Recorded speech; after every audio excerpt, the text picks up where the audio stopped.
Hello मित्रों, आपको depth point channel में हार्दिक स्वागत है। Mind management not time management एक बेहतरीन पुस्तक है जो समय प्रबंधन टाइम मैनेजमेंट के पारंपरिक दृष्टिकोण से परे जाकर मानसिक प्रबंधन माइंड मैनेजमेंट पर ध्यान केंद्रित करती है। ये पुस्तक लेखक डॉक्टर जयश्री द्वारा लिखी गई है, जो इस बात पर जोर देती है कि अगर हम अपने मन और मानसिक स्थिति को सही तरीके से प्रबंधित कर सकते हैं तो समय अपने आप सही तरीके से प्रबंधित हो जाएगा। पुस्तक का मुख्य उद्देश्य ये समझाना है कि जब हमारा मानसिक स्थिति सही होगी तब हम अपने समय का सदुपयोग कर पाएंगे और अधिक उत्पादक बन सकेंगे। एक मानसिक स्थिति का महत्व। पुस्तक में बताया गया है कि समय प्रबंधन से ज्यादा महत्वपूर्ण यह है कि हम अपने मानसिक दृष्टिकोण को सही दिशा में रखें। हमारा मन अगर सही तरीके से काम करता है तो समय की कोई भी कमी नहीं हो सकती।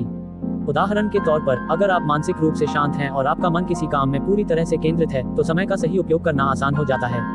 2 मानसिक अवरोधों को पहचानना। हमारे मानसिक अवरोध जैसे कि चिंता, तनाव या नकारात्मक विचार समय के सही उपयोग में बड़ी रुकावट डालते हैं। इसलिए पुस्तक में ये सुझाव दिया गया है कि हमें इन मानसिक अवरोधों को पहचानना और उनसे निपटना सीखना चाहिए। जब हम अपने अवरोधों को ठीक से पहचानने में सक्षम होते हैं तो हम उनसे निपटने के तरीके खोज सकते हैं और अपने मानसिक स्थिति को बेहतर बना सकते हैं। 3 ध्यान और मानसिक प्रशिक्षण। पुस्तक में ये भी बताया गया है कि मानसिक प्रबंधन के लिए ध्यान और मानसिक प्रशिक्षण बहुत महत्वपूर्ण है। जब हम अपनी मानसिक स्थिति को शांत और केंद्रित रखने के लिए ध्यान करते हैं तो हम अपनी सोच और कार्यों पर बेहतर नियंत्रण पा सकते हैं। इसके परिणाम स्वरूप हम अधिक उत्पादक और कार्यकुशल हो सकते हैं। जो आपको आर्टिकल्स पसंद आया है तो सब्सक्राइब करने को न भूलें। 4 आत्म संवाद की भूमिका। हमारा आत्म संवाद भी हमारी मानसिक स्थिति को प्रभावित करता है। अगर हम अपने आप से नकारात्मक बातें कहते हैं तो इसका असर हमारी उत्पादकता और मानसिक स्थिति पर पड़ता है। इसलिए पुस्तक में ये सुझाव दिया गया है कि हमें अपने आत्म संवाद को सकारात्मक और प्रोत्साहक बनाना चाहिए ताकि हम अपने कार्यों में बेहतर तरीके से केंद्रित हो सकें। 5 कार्यों को प्राथमिकता देना। Mind management not time management में एक और महत्वपूर्ण पहलू यह है कि हमें अपने कार्यों की प्राथमिकता सही तरीके से तय करनी चाहिए। जब हम जानते हैं कि हमें कौन से कार्य पहले करने हैं और कौन से बाद में, तो हमारा मानसिक फोकस बेहतर होता है और हम समय का बेहतर उपयोग कर सकते हैं। यह मानसिक स्पष्टता और निर्णय क्षमता को बढ़ाता है। 6 आराम और पुनः ऊर्जा प्राप्ति। पुस्तक में यह भी उल्लेख किया गया है कि मानसिक प्रबंधन का हिस्सा आराम और मानसिक ऊर्जा को पुनः प्राप्त करना है। जब हम थक जाते हैं या मानसिक रूप से तनावित होते हैं तो हमें आराम की आवश्यकता होती है। पुनः ऊर्जा प्राप्त करने से हम अपनी मानसिक स्थिति को बेहतर बना सकते हैं और फिर से अपने कार्यों में पूरी तरह से केंद्रित हो सकते हैं। बच्चे अगर किसी क्षेत्र में अच्छा प्रदर्शन कर रहे हैं तो उनकी तारीफ जरूर करें। इससे बच्चों में आत्मविश्वास विकसित होता है। बच्चे कोई गलती करते हैं तो उन्हें लॉजिकली समझाएं। शिक्षक को ऐसे छात्रों की पढ़ाई के क्षेत्र में हेल्प करनी चाहिए जो काफी कमजोर है। अगर बच्चों को पढ़ाई संबंधित कोई कॉन्सेप्ट समझ में नहीं आ रहा है तो आप उसे दोबारा से समझाएं।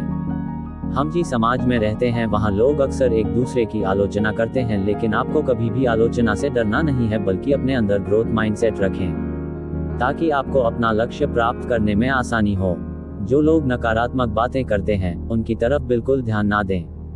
जैसा कि आप लोगों को मालूम है कि जब हाथी चलता है तो कुत्ते उसे देखकर भौंकते हैं, लेकिन हाथी अपने लक्ष्य की तरफ बढ़ता रहता है। वह कुत्तों की तरफ बिल्कुल ध्यान नहीं देता है। हाथी चाहे तो कुत्ते को कुचल कर मार सकता है, लेकिन वह नकारात्मक चीजों में अपने आप को उलझाना नहीं चाहता है। किसी ने क्या खूब कहा है, सफलता सबसे अच्छा प्रतिशोध। फिक्स्ड माइंडसेट एक का बुरी आदत है। जो भी व्यक्ति इस आदत से पीड़ित है वह जीवन में किसी भी नए काम को करने के लिए प्रयास नहीं करेगा। उदाहरण के लिए, अगर आपको गांधी जी के ऊपर 2000 वर्ड का निबंध लिखने के लिए कहा गया और आपको लिखने में परेशानी आ रही है तो इस काम को आप कई चरणों में पूरा कर सकते हैं। इससे आपके ऊपर एक साथ बोझ नहीं पड़ेगा और आप आसानी से निबंध लिख देंगे। इसलिए अगर आपने अपने अंदर फिक्स माइंडसेट बना लिया है तो पहले उसे बदलना होगा। चेंज माइंडसेट फास्ट लेखिका इस किताब के माध्यम से कहती है कि अगर किसी व्यक्ति का जन्म अमीर घर में हुआ है तो उसे सफल होने से कोई रोक नहीं सकता है, जबकि गरीब घर में पैदा होने वाला व्यक्ति संघर्ष और मेहनत के बल पर ही सफल हो पाएगा। लेकिन इसके लिए उसे अपना माइंडसेट को तेजी के साथ चेंज करना होगा, तभी जाकर वह जीवन में सफल हो पाएगा। आप कभी ये ना सोचे कि मार्कशीट में कम नंबर आएंगे तो आपके भविष्य का क्या होगा, क्योंकि हम आपको बता दें कि मार्कशीट के नंबर आपके भविष्य का निर्धारण नहीं कर सकते हैं, बल्कि भविष्य बनाने का पूरा जिम्मा आपकी मेहनत और माइंडसेट पर है। उदाहरण के तौर पर आप लोगों ने धीरूभाई अंबानी का नाम जरूर सुना होगा। धीरूभाई अंबानी केवल 10वीं तक पढ़े थे, लेकिन उन्होंने रिलायंस ग्रुप जैसी बड़ी कंपनी का निर्माण किया। ये सिर्फ उनके माइंडसेट और मेहनत के कारण ही हुआ था। बिजनेस करने वाले व्यक्ति ईगो परिपूर्ण नहीं होना चाहिए, बल्कि अपनी टीम को किस प्रकार मोटिवेट करना है उस दिशा में लगातार काम करने वाला होना चाहिए है। तभी कंपनी तेजी के साथ ग्रो करेगी और आपकी टीम भी आपका सम्मान करेगी। गुड बॉस वह होता है जो हमेशा नया सीखने को तैयार रहता है और साथ में ग्रोथ माइंडसेट वाला होता है। टीम के सामने असफल होने के बावजूद भी वह अपनी असफलता से कुछ सीखता है।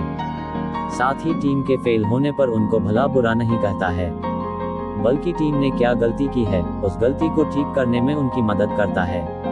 इसके विपरीत फिक्स्ड माइंडसेट की विचारधारा रखने वाला व्यक्ति हमेशा अपने आप को सबसे ऊपर समझता है, और अगर कोई व्यक्ति उसकी निंदा करे तो उसे वह अपने कंपनी से निकाल देता है।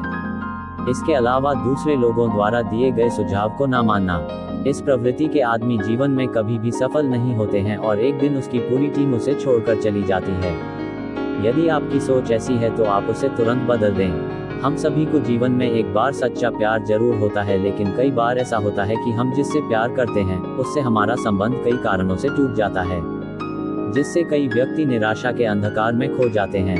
कई तो अपने प्यार से बदला लेने के लिए कई प्रकार के आपराधिक गतिविधि भी करते हैं, जिसके कारण उन्हें जेल भी जाना पड़ता है।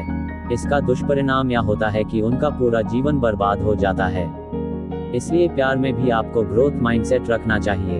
हम आपको बता दें कि संसार में अगर आप किसी से प्यार करते हैं और किसी कारणवश आपको प्यार में धोखा मिला है तो आपको घबराने की कोई जरूरत नहीं है, क्योंकि हो सकता है कि आपको उससे भी अच्छा पार्टनर मिले।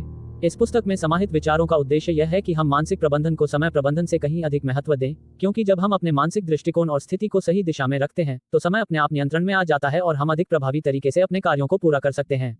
अगर आप इस पुस्तक का गहरा अध्ययन करना चाहते हैं तो यह आवश्यक है कि आप हर एक विचार को आत्मसात करें और उसे अपनी जीवन शैली में लागू करें। दोस्तों, आपको हमारा ये आर्टिकल कैसा लगा हमें सब्सक्राइब करें और कमेंट करके जरूर बताएं। यदि आपका कोई सवाल या सुझाव है तो आप हमें वो भी कमेंट करके बता सकते हैं। धन्यवाद। जो आपको आर्टिकल्स पसंद आया है तो सब्सक्राइब करना ना भूलें।